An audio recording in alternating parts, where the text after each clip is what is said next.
Նիկոլ Փաշինյանը ասում է, որ պատերազմի դուռը բացում են Քոչարյանը, Ծառուկյանը եւ Կարապետյանը եւ ասում է դուք նաեւ ձեր մեխանիզմների, որ անվտանգության երաշխիքների մասին խոսում եք, դրանով նաեւ Հայաստանի համար հաղթողների դուռն եք բացում։ Այսպես դուռ հաղթողներ բերելու դուռն եք բացում։ Եվ ասում է նաեւ, որ չի կարելի նույն փոքրի վրա երկու անգամ կանգնել եւ պետք է կանգնողներին մերժել ընդմիշտ։ Հիմա ուզում եմ դուք արձագանքեք, նախ դուռն եք բացում պատերազմի եւ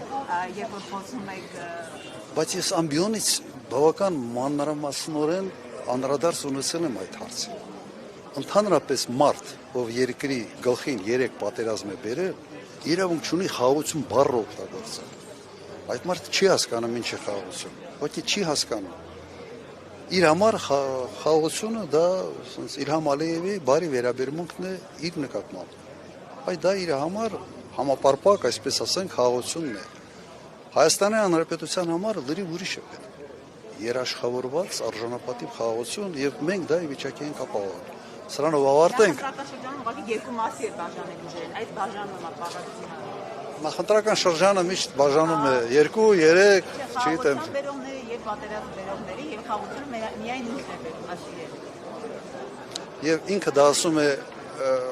մեկ մարդու անընտալով, որի նախագահության ժամանակ չի եղել նույնիսկ քիչ թե շատ, sense նույնիսկ միջին չափի սահմանային, այսպես ասած, միջադեպ չի եղել։ Ընդհանրապես չի եղել։